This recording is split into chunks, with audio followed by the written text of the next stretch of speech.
केंद्रीय कैबिनेट की press briefing Anurag Thakur केंद्रीय मंत्री कर रहे हैं। सीधे आपको लेकर चलते हैं। आप जानते हैं कि मोदी सरकार पिछले 10 वर्षों में लगातार किसान कल्याण के लिए और कृषि विकास के लिए लगातार काम करती रही है।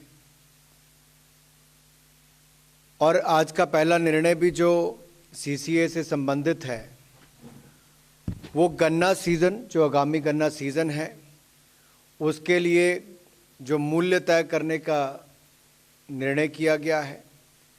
1 अक्टूबर 2024 से लेकर 30 सितंबर 2025 की अवधि में चीनी मिलों द्वारा किसानों को गन्ने का उचित और लाभकारी मूल्य यानी कि एफआरपी निर्धारित किया गया है। जैसा आप जानते हैं, सीएसीपी, कृषि लागत और मूल्य आयोग, ये इनके द्वारा गन्ने की उत्पादन लागत, अन्य बाय प्रोडक्ट्स जैसे कि गुड़, गन्ने की खोई इत्यादि की बिक्री से प्राप्त होने वाली राशि और उसमें प्रॉफिट जोड़ के कितना उसका दाम तय होना चाहिए वो तय करती है। इन सब फैक्टर्स को ध्यान में रखते हैं और वर्ष 2024-25 के लिए 340 रुपये प्रति क्विंटल मूल्य निर्धारित किए जाने का निर्णय किया गया है। पिछले वर्ष यानी कि 2023-24 में एफआरपी जो था, जो इसकी उचित मूल्य था, वो पिछले साल 315 रुपये था, जो बढ़कर इस साल 340 रुपये प्रति क्विंटल कर दिया गया है। ये 340 रुपये प्रति क्विंटल का मूल्य चीनी की लगभग 10.25% रिकवरी के रेट के लिए मिलेगा और प्रति 0.1% एक्स्ट्रा रिकवरी पर 3 रुपये 32 पैसे प्रति क्विंटल का अतिरिक्त प्रीमियम मिलेगा।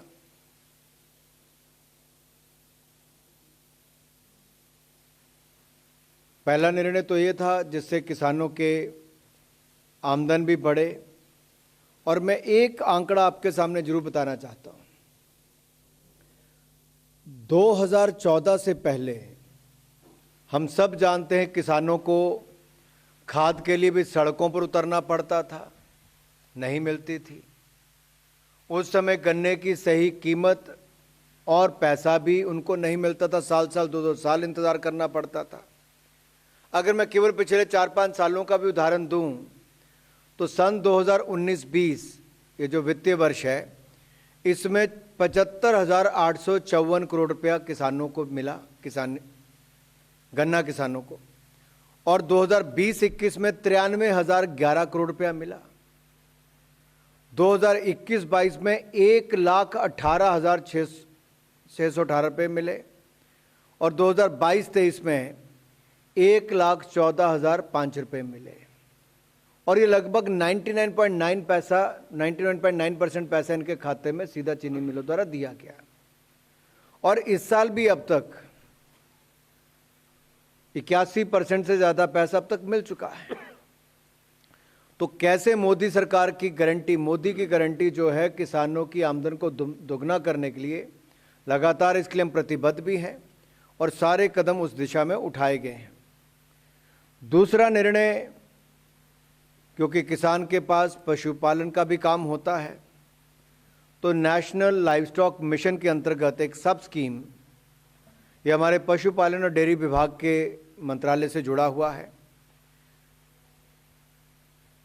इसमें एक बड़ा परिवर्तन लाने के लिए, क्योंकि जो हमारे पैक एनिमल्स होते हैं यानी कि भारवाही पशु जैसे कि घोड़े, ऊंट, गधा, खच्चर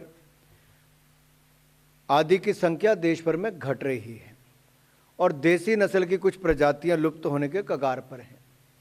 तो इसलिए पशुधन एवं पोल्ट्री की प्रोडक्टिविटी में सुधार लाने के लिए तथा फॉडर और फीड की उपलब्धता को बढ़ाने के लिए नेशनल लाइवस्टॉक मिशन चलाया जा रहा है।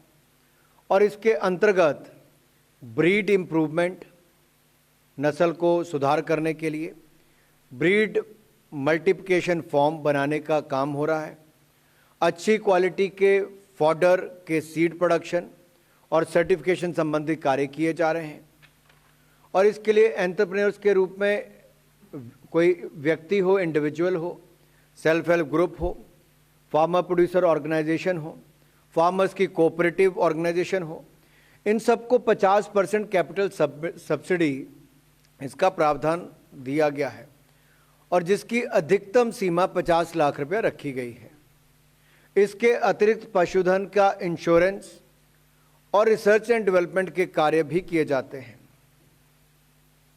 अब मैं इस पर थोड़ा विस्तार में अगर आपको कहूं तो पैक एनिमल्स जैसे कि घोड़े, ऊंट, गधा, खच्चर के ब्रीड मल्टीप्लिकेशन के कार्यों को भी लिया जाएगा और पशुधन जैसे कि पोल्ट्री और पैक एनिमल्स के ब्रीडिंग फार्म को स्थापित किया जाएगा। इसके साथ साथ देश में फॉडर की उपलब्धता को बढ़ाने के लिए डिग्रेडेड फॉरेस्ट लैंड तथा नॉन फॉरेस्ट वेस्ट लैंड, चारागाहों, बंजर भूमि में भी फॉडर के प्रोडक्शन यानी कि चारा के प्रोडक्शन के कार्य को भी लिया जाएगा। तो इसके प्रोडक्शन को प्रोत्साहन देने के लिए गोडाउन की सुविधा हो, रिसीविंग शेड हो या फिर ड्राइंग प्लेटफॉर्म या मशीनरी हो, इसके लिए भी कैपिटल सब्सिडी दी जाएगी। इंश्योरेंस को प्रोत्साहित करने के लिए सभी प्रकार के पशुधन जिसमें अब पैक एनिमल्स को भी इंश्योरेंस करने का लाभ मिलेगा। अब इसमें एक समान इनको प्रीमियम देना पड़ेगा। पहले लगभग 20% से लेकर 50% तक प्रीमियम देना पड़ता था, अब 15% ही प्रीमियम देना पड़ेगा। और इंश्योरेंस की सुविधा सुअर और खरगोश, पिग और रैबिट को छोड़कर 5 कैटल यूनिट की बजाय अब 10 कैटल यूनिट के लिए उपलब्ध होगी। और जैसा मैंने कहा, रिसर्च एंड डेवलपमेंट के लिए प्रोजेक्ट के लिए भी चैलेंज मेथड के आधार पर प्राइवेट इंस्टीट्यूशन को 50% तक सब्सिडी, अधिकतम 5 करोड़ रुपए तक की सहायता इसमें भी मिलेगी। इससे हमें लगभग 20 लाख से ज़्यादा किसानों को चारा के प्रोडक्शन के लिए, कल्टीवेशन के लिए और पशुधन संबंधी गतिविधियों के लिए सहायता प्रदान की जाएगी और पशुओं की इंश्योरेंस और छोटे और सीमांत किसानों को इसका बहुत बड़ा लाभ मिलने वाला है। इससे फीड और फॉडर, इसके उत्पादन के क्षेत्र में भी और बढ़ावा मिलेगा, उसकी उपलब्धता बढ़ेगी। और जो हमारे पैक एनिमल जैसा मैंने कहा, घोड़ा, ऊंट, खच्चर, गधा आदि, इनके भी जेनेटिक इंप्रूवमेंट को बल दिया जाएगा। जो तीसरा निर्णय है वो flood management and border area program को लेकर है। ये हमारे जल शक्ति मंत्रालय के द्वारा इसको किया जाएगा। ये जो हमारी स्कीम है flood management and border area program, ये हमारे water resources, river development, Ganga reservation, Bharat सरकार के इस प्रोग्राम को 4100 करोड़ रुपए की राशि उपलब्ध करवाई गई है 2021-22 से लेके 2025-26 तक, जिसमें 2930 करोड़ रुपया फ्लड मैनेजमेंट प्रोग्राम कंपोनेंट के लिए, एफएमपी के लिए दिया जाएगा और 1160 करोड़ रुपया आरएमबीए कंपोनेंट के लिए river management and border area program के अंतर्गत दिया जाएगा। इसका फंडिंग का पैटर्न जो है ये 60-40 रेशो रहेगी। 60% केंद्र सरकार का, 40% राज्य की सरकार का। और जो पूर्वोत्तर के राज्य और पहाड़ी राज्य हैं, पहाड़ी राज्यों में जम्मू कश्मीर, हिमाचल और उत्तराखंड आता है और नॉर्थ ईस्ट के हमारे बाकी राज्य, इनके लिए फंडिंग 90% भारत सरकार, 10% राज्य की सरकारें देगी और यूनियन टेरिटरीज के लिए 100% हम लोग भारत सरकार की ओर से देंगे। हालांकि फ्लड मैनेजमेंट का काम राज्य की सरकारों का होता है, लेकिन हज़ारों करोड़ रुपए की सुविधा पहले भी भारत सरकार ने दी।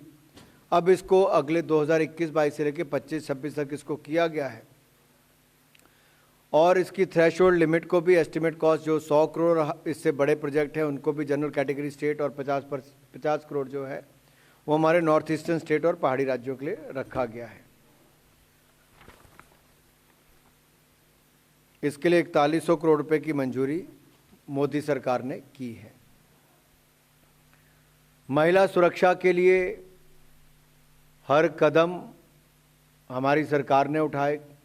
कानून बनाने की ज़रूरत पड़ी तो वो भी बनाए, फास्ट ट्रैक कोर्ट भी बनाए, जल्दी न्याय मिले तो उसकी भी शुरुआत की।